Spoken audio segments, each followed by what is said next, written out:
खुलुमबाय लोगोफोर, गोजोन फुंबिलि बयनिसिमबो। नोंथांमोनखौ गोदान भिडिअ'आव आरो फिन खेबसेबाव बयखौबो बरायनाय बावहरग्रोनाय जाबाय।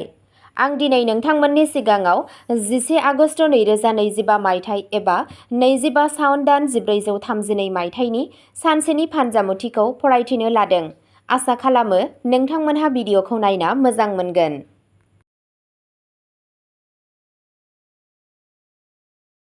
मेष राशि। दिनैनि साना नोंथांनि हाबाफोराव जाफुंसारनायनि सान जागोन। खामानियाव गोजौ मावख'गिरिफोरा नोंथांनि नाजानायजों गोजोनगोन। नोंथाङा नोंथांनि नखरनिफ्राय मदद मोनगोन आरो नखरारि सुबिदाफोरा बांगोन। नोंथाङा नोंथांनि लुबैनाय जिनिसखौ मोननो हागौ। मोनसे मोजां खौरांआ नोंथांनि गोसोखौ गोजौआव लाखिगोन। नोंथांनि आत्मनिर्भरताया बांगोन। नोंथांनि दिनैनि खाफालगोनां दिगआ जादों सानजा, खाफालगोनां अनजिमाया जादों 6 आरो खाफालगोनां गाबआ जादों मैफ्राय गाब। वृषभ राशि। समबाराव नोंथाङा गोसोआरि महरै एसे जिरायनाय मोननो हागौ। खामानिनि जायगायाव गोदान बिबानफोर फैगोन। राङारि आयदाफोराव सांग्रां जा। नखरनि सासे सोद्रोमानि सावस्रिखौ लानानै जिंगा जानो हागौ। बाहागोआरि हाबाफारिफोराव मुलाम्फा जागोन। ध्यान आरो य'गाया मुलाम्फा गोनां जागोन। नोंथांनि दिनैनि खाफालगोनां दिगआ जादों सा-सानजा, खाफालगोनां अनजिमाया जादों 2 आरो खाफालगोनां गाबआ जादों गलापि गाब। मिथुन राशि। दिनैनि साना सोमोन्दोखौ जोथोन लानायनि सान। मोजां मोनलायनायनि सोमोन्दोआव गोदैया बांगोन। जुलि जानाय जिउआ गोजोनथाव जागोन। फालांगियाव गोदान थांखिफोर फैनो हागौ। नोंथाङा नोंथांनि फरायनायाव गोसो होगोन। नोंथाङा सोरखारि खामानियाव जाफुंसारगोन। नोंथाङा सोरबा आंगो सुबुंखौ लोगो हमनो हागौ। नोंथांनि दिनैनि खाफालगोनां दिगआ जादों सोनाब, खाफालगोनां अनजिमाया जादों 5 आरो खाफालगोनां गाबआ जादों रेजें गोमो गाब। कर्क राशि। आथिखालाव साख्रि मावग्रा सुबुंफोरा मासि जौगानाय एबा गोदान बिबानफोर मोननो हागौ। खामानि मावथायाव बाख्नायनाय जागोन। न'आव आरो नखराव मोनसे गोजोन आबहावा थागोन। नोंथाङा गेदेरफोरनिफ्राय मदद मोनगोन। गोजाम रां थिसननायनिफ्राय मुलाम्फानि नेरसोनफोर दं। सावस्रिया सरासनस्रा जागोन। नोंथांनि रागाखौ दबथायना दोन। नोंथांनि दिनैनि खाफालगोनां दिगआ जादों खोला, खाफालगोनां अनजिमाया जादों 3 आरो खाफालगोनां गाबआ जादों मुक्तानि गुफुर गाब। सिंह राशि। नोंथांनि गावखौ फोथायनाय आरो साहसआ दिनै थिखिनियाव थागोन। नोंथांनि खामानिनि गोख्रैथिया बांगोन। समाजाव नोंथांनि मान आरो सन्मानआ जौगागोन। नोंथाङा बिदा-फंबायफोरनिफ्राय मदद मोनगोन।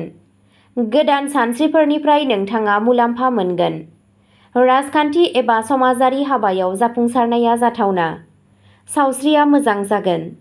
नोंथांनि दिनैनि खाफालगोनां दिगआ जादों सानजा, खाफालगोनां अनजिमाया जादों 9 आरो खाफालगोनां गाबआ जादों खमला गाब। कन्या राशि। दिनै नोंथाङा गावनि आबेगखौ सामलायनो गोनां जागोन। खाथिनि सासेजों फारागथि थानो हागौ। खामानियाव हेंथा जानो हागौ नाथाय गोसो हमथा। रांखान्थियारि थासारिया दिदोम थागोन। गावनि बिमा-बिफानि सावस्रिखौ जोथोन ला। नोंथाङा गथ'फोरनिफ्राय गोजोनथाव खौरां मोनगोन। नोंथांनि दिनैनि खाफालगोनां दिगआ जादों साहा, खाफालगोनां अनजिमाया जादों 1 आरो खाफालगोनां गाबआ जादों गोथां। तुला राशि। समबाराव गोदान जागायजेन्नायनि सान। नोंथाङा मोनसे थाबथानाय प्लेनखौ फिन जागायफिननो हागोन। जिउ राहा जौगानायनि आसा दं। सासे गेदेरनिफ्राय लामा दिन्थिनाय मोनगोन। बिजिरसालिजों सोमोन्दो थानाय आयदाफोराव रेहाय मोनगोन। हाबा जानाय जिउआव गोरोबलायनाय फैगोन। नोंथांनि दिनैनि खाफालगोनां दिगआ जादों खोला-सानजा, खाफालगोनां अनजिमाया जादों 4 आरो खाफालगोनां गाबआ जादों अख्रांनि गोथां गाब। वृश्चिक राशि। दिनै राङारि आयदाफोराव सांग्रां जा। खरसाखौ सामलायनाया गोनांथार जागोन। नोंथाङा खामानिनि थाखाय दावबायनो गोनां जानो हागौ। सावस्रिखौ लानानै सांग्रां था। नखरनि सासे सोद्रोमाजों नांलाय-खमलाय जानो हागौ। गावखौ सामलायनायनि गेजेरजों जेंनाफोरा सुस्रांजागोन। नोंथांनि दिनैनि खाफालगोनां दिगआ जादों सोनाब, खाफालगोनां अनजिमाया जादों 7 आरो खाफालगोनां गाबआ जादों मैनि गाब। धनु राशि। धनु राशिनि सिङाव जोनोम जानायफोरनि थाखाय दिनैनि साना मोजां जागोन। गोजाम लोगोफोरजों सोमोन्दो थागोन। खामानि मावथायाव जौगानायनि नेरसोनफोर दं। फरायसाफोरा जाफुंसार जागोन। न'आव माबा मोनसे मोजां जाथाय जानो हागौ। बबेबा धोरोमारि थावनियाव दावबायनायनि जाथावना दं।